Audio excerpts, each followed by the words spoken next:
मंच पर होने जा रहा है। आप सभी से आग्रह है, माननीय प्रधानमंत्री जी जैसे ही मंच में विराजमान हो, जोरदार तालियां बजाकर आप माननीय प्रधानमंत्री जी का नालंदा की पावन धरा में स्वागत करेंगे। नरेंद्र मोदी जिंदाबाद, नरेंद्र मोदी जिंदाबाद, नरेंद्र मोदी जिंदाबाद, नरेंद्र मोदी जिंदाबाद, नरेंद्र मोदी जिंदाबाद। माननीय प्रधानमंत्री, राष्ट्र नायक, जन जन के नेता आदरणीय नरेंद्र मोदी जी मंच में पधार रहे हैं। जोरदार तालियां बजाकर माननीय प्रधानमंत्री जी का स्वागत करें। नरेंद्र मोदी जिंदाबाद, नरेंद्र मोदी जिंदाबाद, नरेंद्र मोदी जिंदाबाद, नरेंद्र मोदी जिंदाबाद।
राजीव रंजन जी जो इस कार्यक्रम के संयोजक हैं, मैं उनसे कहता हूं कि प्रतीक चिन्ह दें माननीय प्रधानमंत्री जी को। बहुत बहुत धन्यवाद राजीव रंजन जी। अब मैं जिला अध्यक्ष से कहूंगा वो भी प्रतीक शॉल उड़ा करके प्रधानमंत्री का सम्मान करे। बहुत बहुत धन्यवाद जिला अध्यक्ष जी।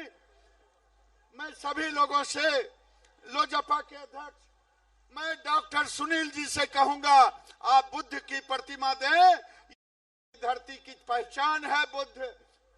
डॉक्टर सुनील जो यहाँ के विधायक भी हैं, मैं उनसे निवेदन करूंगा। प्रेम रंजन पटेल जो इस धरती के बेटा है, सूर्यगढ़ा से विधायक हैं। बहुत बहुत धन्यवाद। छत्तीसगढ़ के हाउसिंग बोर्ड के चेयरमैन आदरणीय स्वर्णी साहब भी माननीय प्रधानमंत्री। अब नालंदा के इस पावन धरती पर हम सभी के नेता एवं देश के माननीय प्रधानमंत्री नरेंद्र मोदी जी मंच पर आ गए हैं और उनसे आग्रह करते हैं कि वो आकर अपनी बात करें। बहुत बहुत धन्यवाद।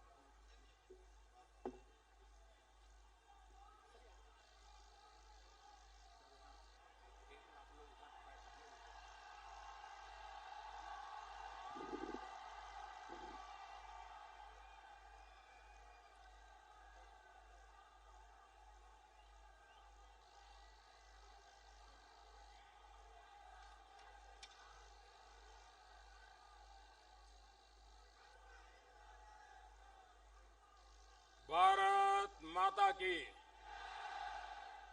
भारत माता की। नालंदा के ई ज्ञान भूमि के नमन कर रही है। ई बुद्ध मणिराम मखदूम बाबा के पवित्र भूमि है। हम इस धरती पर आकर बड़ा गौरव महसूस कर रही है।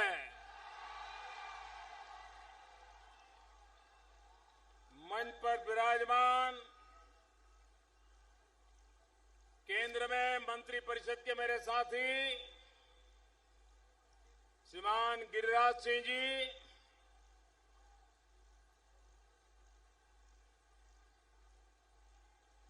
सांसद श्रीमान ललन पासवान जी,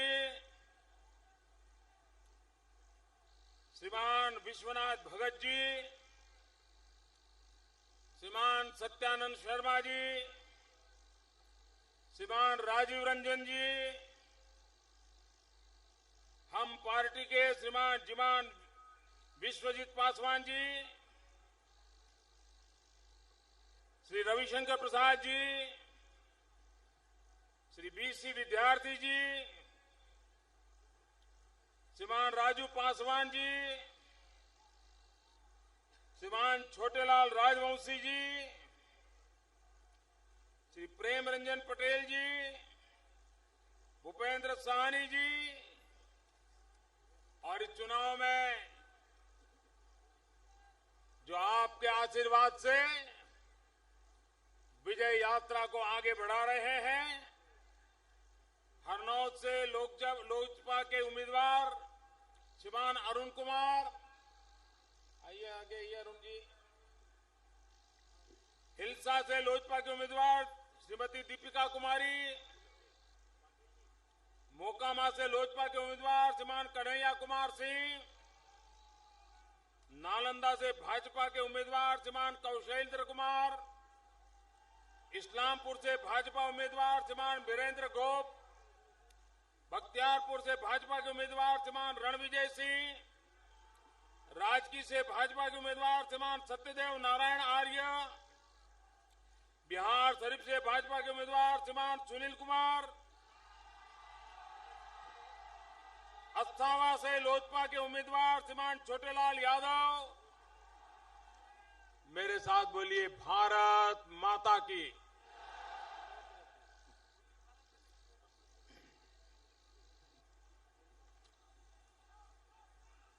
मुझे समझ नहीं आ रहा है कि एक सभा है कि 4 सभाएं हैं।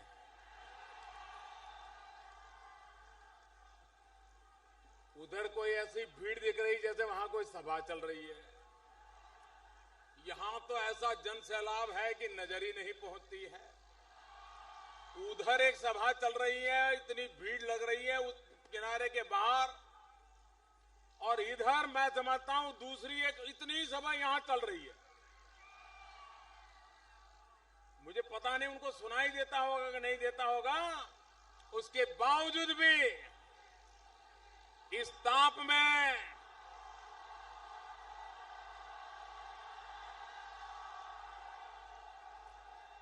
आज नालंदा ने कमाल कर दिया है।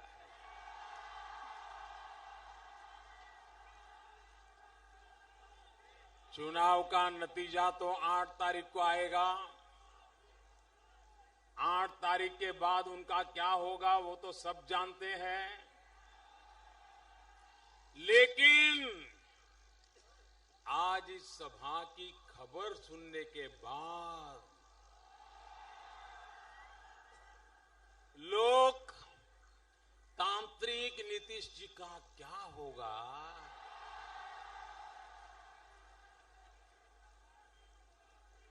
पता नहीं क्या से क्या हो गया।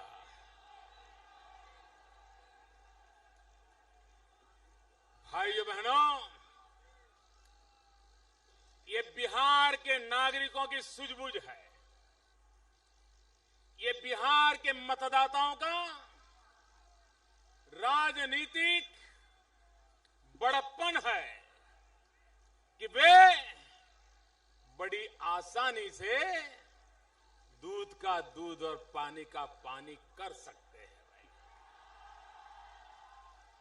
एक प्रकार से बिहार के नागरिकों की सोच राजहंस जैसी सोच है, राजहंस जैसी सोच है, जो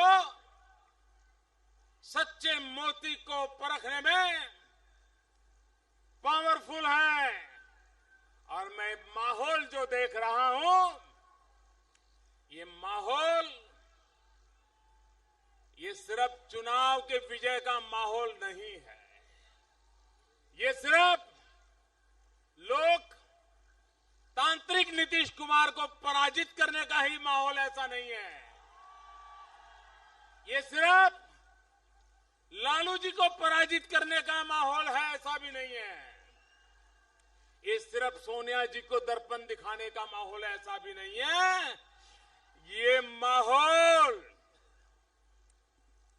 60 साल तक जिन्होंने बिहार को बर्बाद किया है, ऐसे इन तीनों लोगों को सजा करने का माहौल है, सजा करने।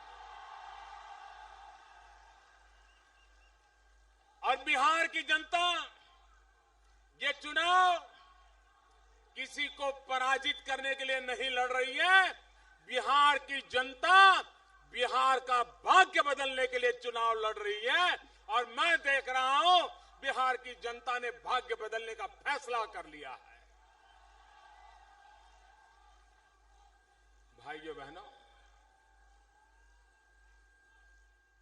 ये ऐसा इलाका है, हिंदुस्तान के 5वीं कक्षा का विद्यार्थी हो, 7वीं कक्षा का विद्यार्थी हो, हिंदुस्तान के किसी भी कोने का हो, किसी भी भाषा में उसका शिक्षा दीक्षा हुई हो, लेकिन 5वीं 7वीं कक्षा में आते आते उसको नालंदा का पता होता है। उसे कान पे शब्द पड़े होते हैं, किताब में पढ़ा होता है कि नालंदा की कैसी गौरवशाली कहानी है, कैसा गौरवशाली इतिहास है। हिंदुस्तान का कोई बच्चा पढ़ा लिखा हो ऐसा नहीं होगा जिसने अपने जीवन में कभी नालंदा न सुना हो। आप कल्पना कर सकते हैं कितनी बड़ी महान विरासत के आप धनी हैं मेरे भाइयों बहनों। जिस बिहार के पास नालंदा जैसी विरासत हो और जिस नालंदा की विरासत को लेकर के पूरा हिंदुस्तान सदियों से सीना तान करके जी रहा हो, शान से माथा ऊंचा करके जी रहा हो, आजादी के बाद उस नालंदा की चिंता होनी चाहिए थी, लेकिन सत्ता में डूबे लोगों को नालंदा की याद नहीं आई। भाइयों, नालंदा की याद नहीं आई। पूरा विश्व नालंदा की धरती पर ज्ञान की प्यास बुझाने के लिए आता था। दूर सुदूर से लोग सालों तक यात्रा कर करके नालंदा में अपना जीवन समाप्त करने के लिए पहुंच जाते थे। आखिरी तक ज्ञान पिपासा के लिए वो यहीं पर डूबे रहते थे। लेकिन क्या हो गया, जो नालंदा की धरती दुनिया को पढ़ाती थी, दुनिया को लिखाती थी, दुनिया को ज्ञान देती थी, उस बिहार के नौजवान को आज पढ़ने के लिए कहीं बाहर जाना पड़ता है। शिक्षा के लिए उसको अपना नालंदा छोड़ना पड़ता है। अपना गांव, खेत, खलिहान, यार, दोस्त, बूढ़े मां बाप, सब कुछ छोड़ना पड़ता है। और ये लोकतांत्रिक नीतीश जी, उनको लगता है अब बिहार को सिर्फ तांत्रिक बचा सकते हैं और कोई नहीं बचा सकता है।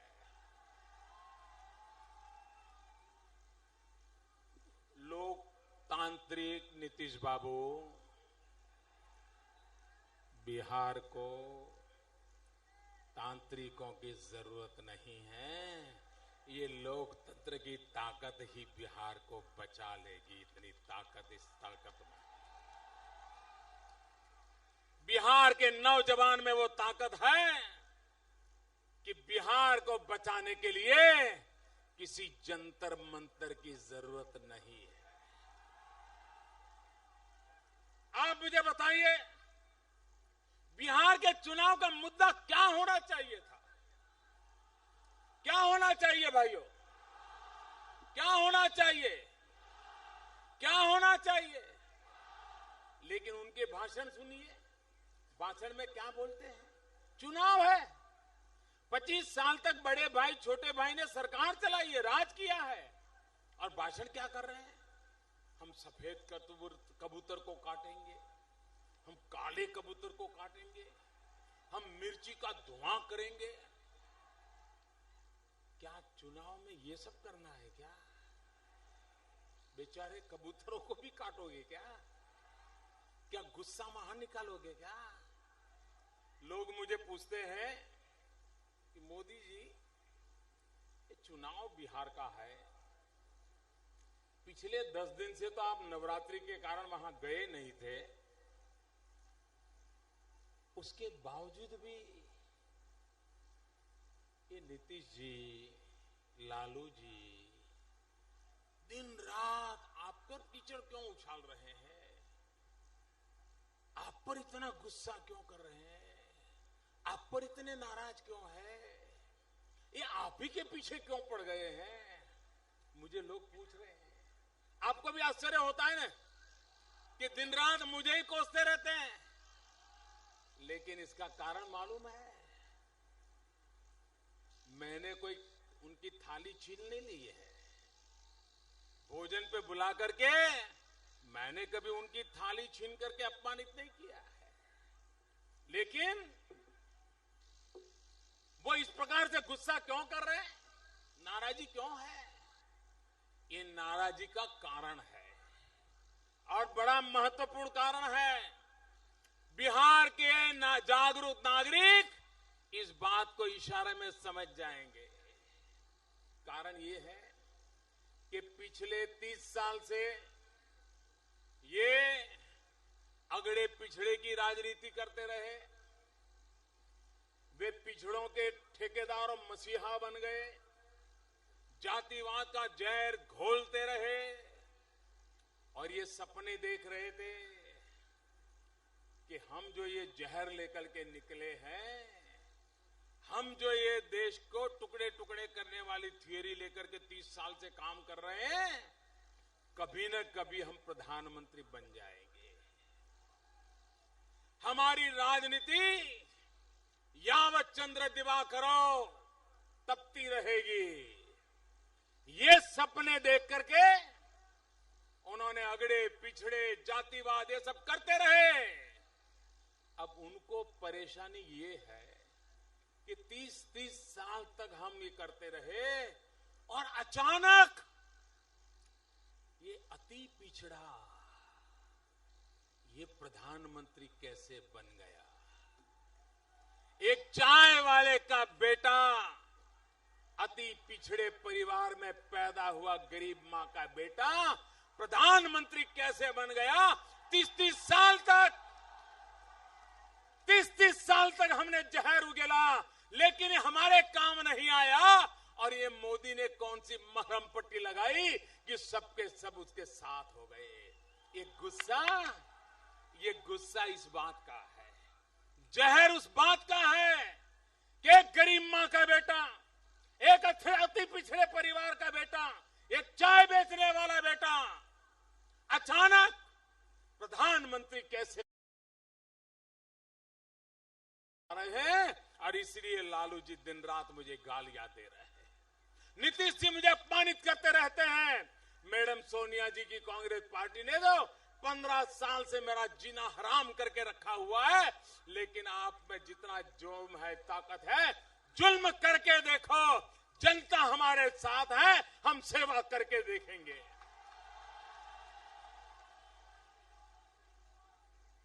क्या जहर फैला रहे हो? और इसलिए भाइयों बहनों, आज कुछ नहीं मिला, झूठ चलाया जा रहा है। आरक्षण आरक्षण आरक्षण। गुजरात में मैं 14 साल मुख्यमंत्री रहा हूं,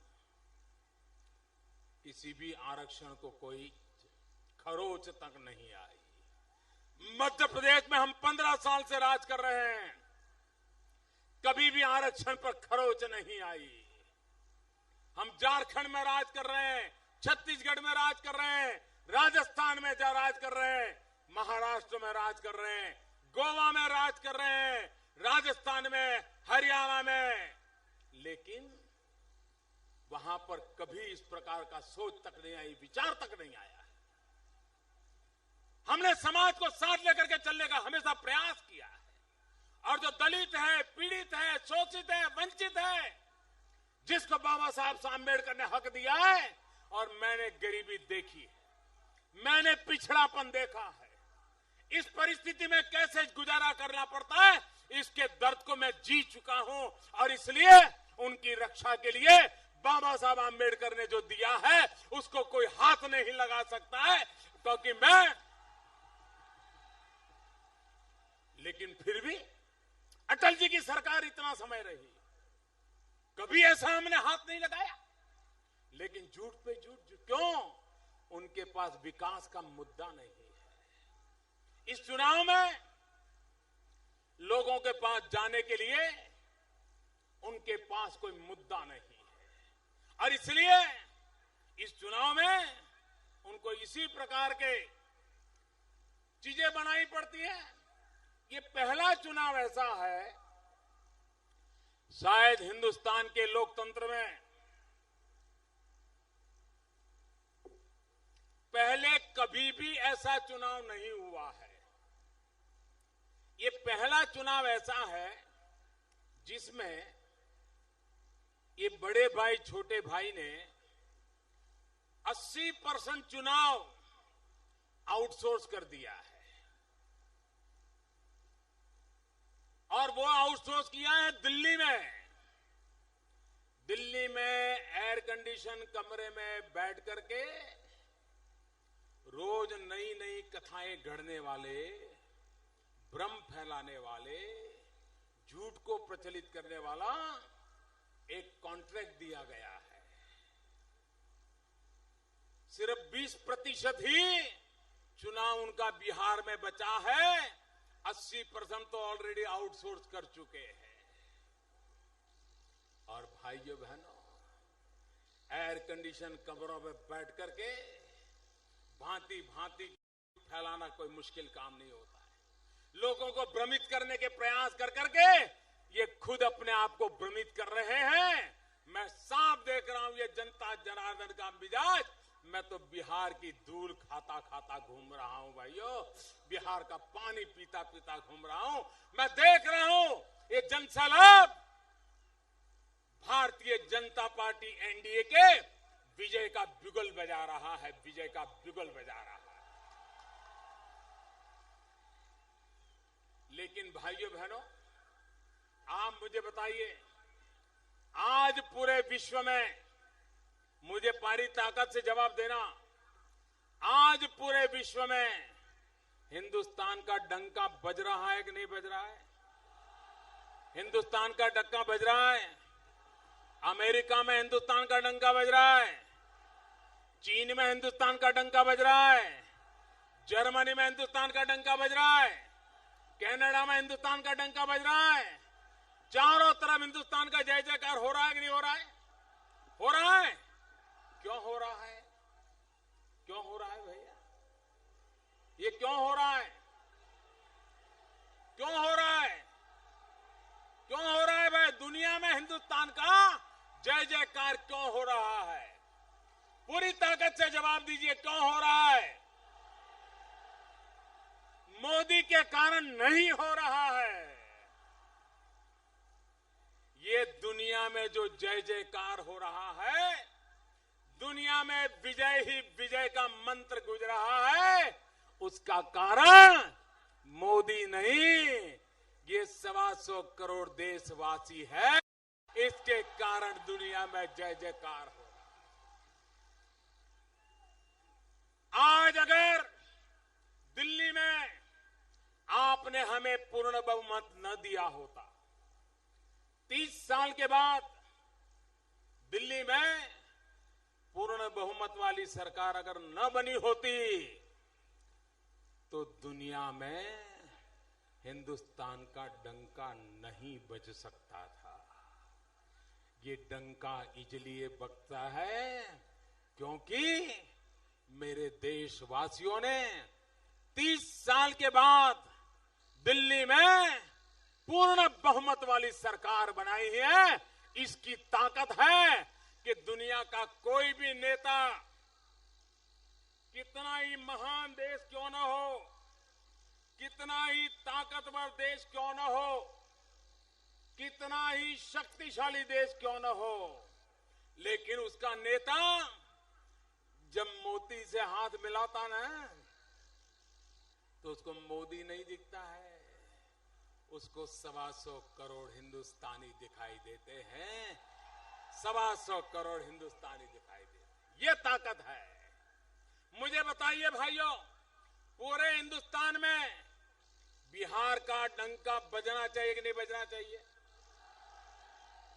नालंदा की धरती से आवाज तेज आनी चाहिए। बिहार का डंका हिंदुस्तान में बजना चाहिए कि नहीं बजना चाहिए? पूरी दुनिया में बिहार का डंका बजना चाहिए कि नहीं बजना चाहिए? अगर आप बिहार का डंका बजाना चाहते हो तो बिहार में 2/3 वाली भाजपा एनडीए की बनाओगे, पक्का बनाओगे? आप देखिए, दुनिया को बिहार का लोहा मानना पड़ेगा, ये मैं आपको विश्वास दिलाता हूं भाई। इस चुनाव में एक तरफ हम विकास की राजनीति को लेकर के आए हैं, दूसरी तरफ जंगल राज की राजनीति की वकालत हो रही है। मेरे बिहारवासी, मुझे जवाब दीजिए, आपको कौन सी राजनीति चाहिए? क्या विकास की चाहिए? विकास की चाहिए? विकास की चाहिए? चुनाव का मुद्दा विकास होना चाहिए कि नहीं होना चाहिए? चर्चा विकास पे होनी चाहिए कि नहीं होनी चाहिए? इन्होंने 25 साल सरकार चलाई, बड़े भाई छोटे भाई ने, उन्होंने अपने काम का हिसाब देना चाहिए कि नहीं देना चाहिए? ऐसे नहीं, पूरी ताकत से बोलो। उन्होंने अपने काम का हिसाब देना चाहिए कि नहीं देना चाहिए? कितने स्कूल खोले बताना चाहिए कि नहीं बताना चाहिए? कितने रोड बनाए बताना चाहिए कि नहीं बताना चाहिए? कितने अस्पताल खोले बताना चाहिए कि नहीं बताना चाहिए? इंजीनियरिंग में विद्यार्थियों को कितनी सीटें नहीं बनाई वो कहना चाहिए कि नहीं कहना चाहिए? बिजली के कितने कारखाने लगाए बताना चाहिए कि नहीं बताना चाहिए? बताते हैं, बताते हैं, जवाब देते हैं, समझाते हैं, क्या करते हैं? बस मोदी को गाली दो, एक ही काम। क्या लोकतंत्र इस प्रकार से चलता है? उन्होंने ये महास्वार्थ बंधन बनाया, महास्वार्थ बंधन। इस महास्वार्थ बंधन में मैं सोच रहा था 3 ही खिलाड़ी है। एक लालू जी, दूसरे लोकतांत्रिक नीतीश कुमार, तीसरे मैडम सोनिया जी। अब ये भी पता चला कि ये 3 लोगों का गठबंधन नहीं है, ये 4 लोगों का गठबंधन है। 4 का गठबंधन है। एक है आरजेडी, दूसरा है जेडीयू, तीसरी है कांग्रेस और चौथा है तांत्रिक। ये 4 का गठबंधन मैदान में है। मुझे बताइए, ये 18वीं शताब्दी की सोच लेकर के 21वीं सदी का बिहार बनाया जा सकता है क्या? क्या जंतर मंतर से बिहार बनेगा क्या? ये क्या बर्बादी का चमन चल रहा है भाइयों बहनों। और इसलिए मैं आज आपके पास आया हूं, इसलिए मैं आज आपके पास आया मेरे भाइयों बहनों। बिहार को ये 18वीं शताब्दी की सोच से मुक्ति दिलानी है। आधुनिक दिशा में जाना है। हमें जंतर मंतर नहीं चाहिए, हमें तो कंप्यूटर चाहिए, कंप्यूटर चाहिए। हमारे नौजवानों के हाथ में लैपटॉप होना चाहिए, ताबीज होने की जरूरत नहीं है मेरे दोस्त। और इसलिए मैं कहने आया हूं कि भाइयों बहनों, बिहार को हम अगड़ा बिहार बनाना चाहते हैं। ये पिछड़ा बिहार का कलंक हमें मिटाना है। और इसलिए भाइयों बहनों, मैं अगड़े बिहार की लड़ाई के लिए आपके साथ खड़ा हूं।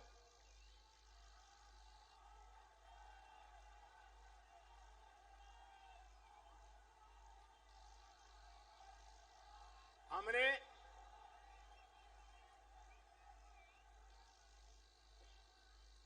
₹1,25,000 करोड़ रुपया, 1,25,000 करोड़ रुपया लालू जी के युवराज, उनको कहा जाए कि जरा कागज पे लिखो ने 1,25,000 करोड़। उनको कितने जीरो होते हैं पता नहीं चलेगा। जिनको 1,25,000 करोड़ कैसे लिखना वो नहीं आता है, वो 1,25,000 करोड़ के पैकेज से क्या बिहार का भला कर पाएंगे? क्या कर पाएंगे? क्या भाइयों बहनों, 1,25,000 करोड़ का विकास पैकेज, 40,000 करोड़ का पुराना जो कागजों पर लिखा पड़ा था, वो कुल मिलाकर के 1,65,000 करोड़ का पैकेज। मुझे बताइए, बिहार का भाग्य बदलेगा कि नहीं बदलेगा? बदलेगा कि नहीं बदलेगा?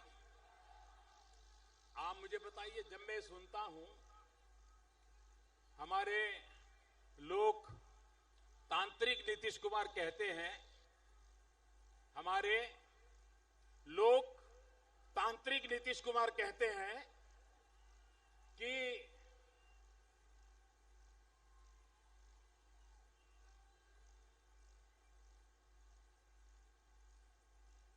ये गठबंधन बड़ा पवित्र है। मैं जरा पूछना चाहता हूं, ये कल तक एक दूसरे पर गंभीर आरोप लगाने वाले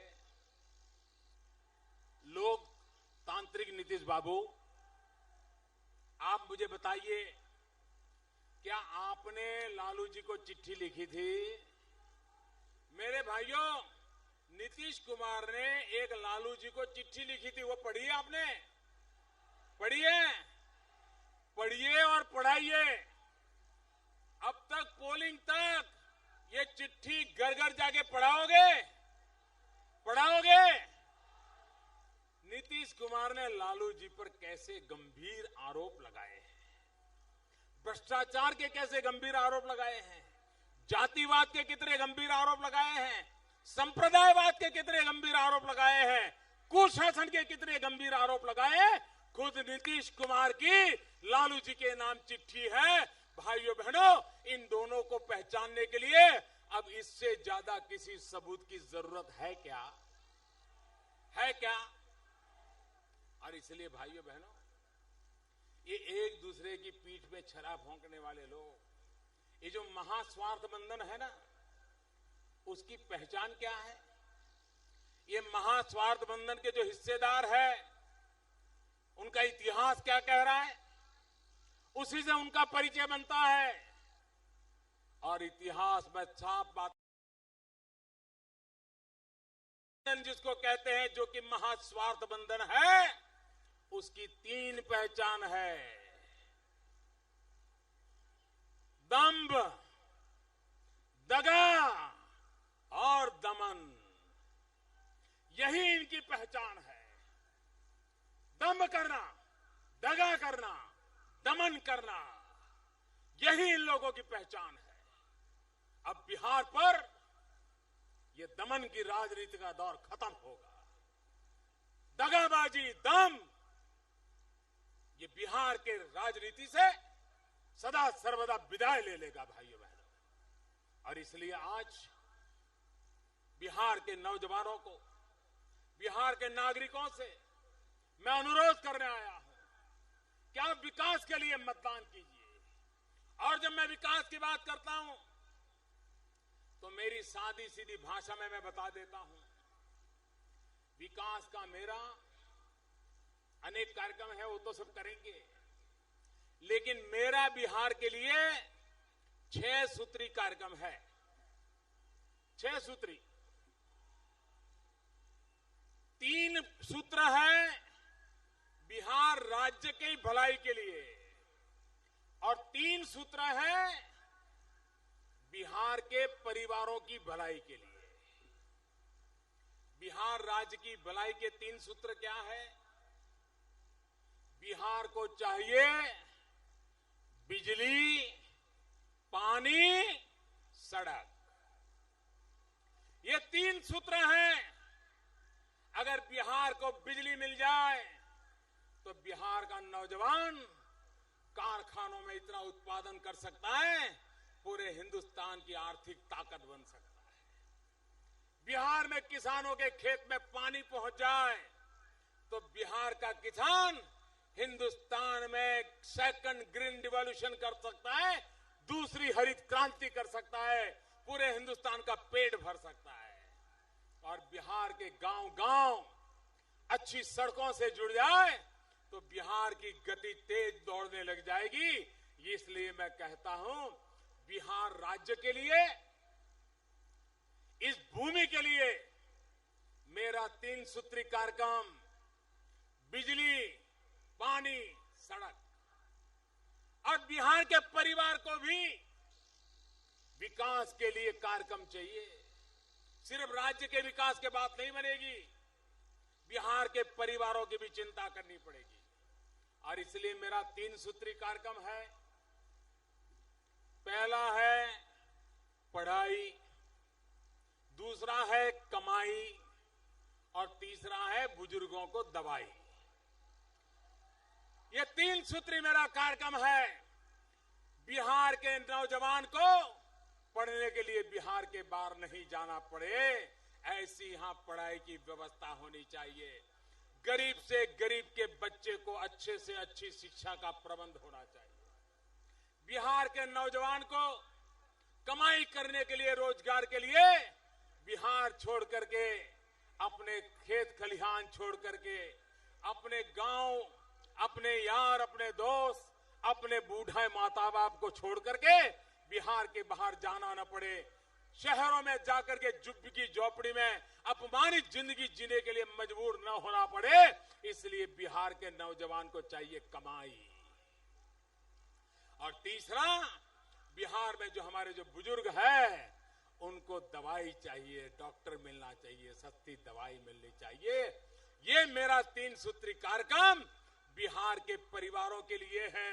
और इसलिए मेरे भाइयों बहनों, बिहार राज्य के लिए बिजली, पानी, सड़क, बिहार के परिवारों के लिए पढ़ाई, कमाई और दवाई, इसके लिए मैं विकास की बात लेकर के आपके पास आया हूं और इसके लिए मैं आपके पास वोट मांगने आया हूं। यहां पर हमारे लोकतांत्रिक नीतीश कुमार कहते हैं बाहरी बाहरी बाहरी। मैं जरा लालू जी और नीतीश कुमार को पूछना चाहता हूं, ये मेरे बिहार के नौजवान को बिहार के बाहर किसने धकेल दिया? बिहार के मेरे नौजवान को बिहार के बाहर जाने के लिए किसने मजबूर किया? ये किसका पाप है? आज मेरे बिहार के जवान को बाहरी जिंदगी गुजारने के लिए मजबूर होना पड़ा। आपने मेरे बिहार के नौजवान को बाहरी बना दिया है। हम बिहार के नौजवान को बाहरी बनने देना नहीं चाहते, वही बिहार का भाग्य विधाता बने, उस दिशा में हम काम करना चाहते हैं।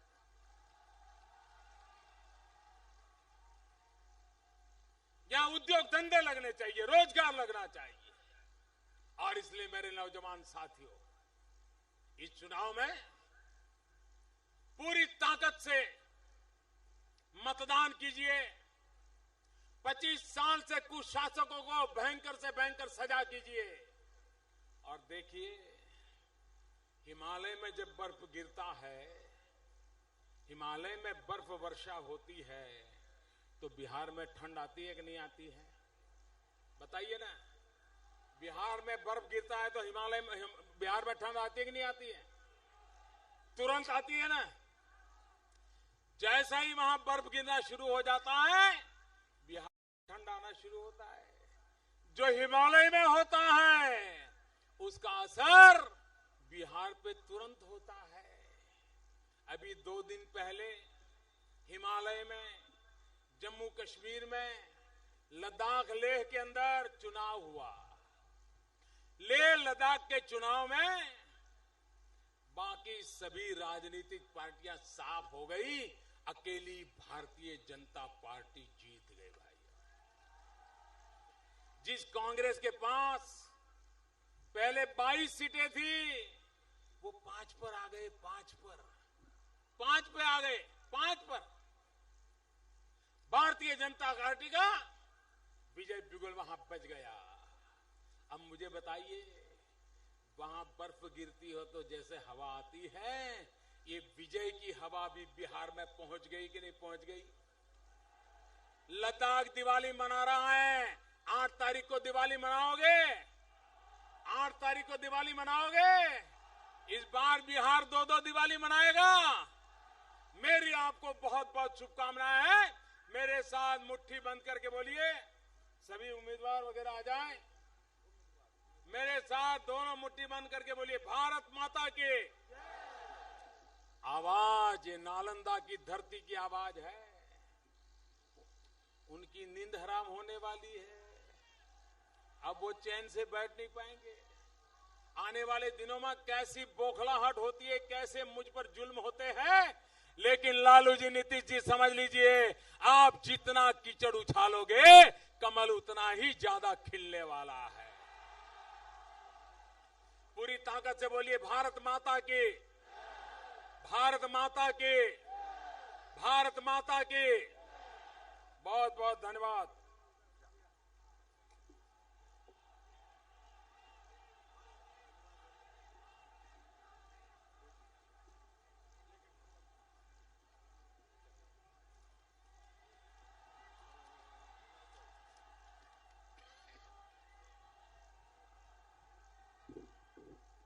नालंदा के इस पावन धरती पर हम सभी के नेता और माननीय प्रधानमंत्री नरेंद्र मोदी जी के इस धरती के आगमन पर हम कोटि कोटि धन्यवाद देते हैं।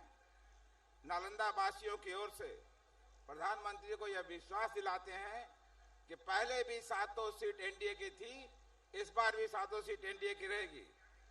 सूरत के सांसद CR पाटिल साहब, पूर्वी दिल्ली के सांसद महेश गिरी जी को बहुत बहुत धन्यवाद। उनकी उपस्थिति से हम लोगों को बहुत कुछ सीखने को मिला।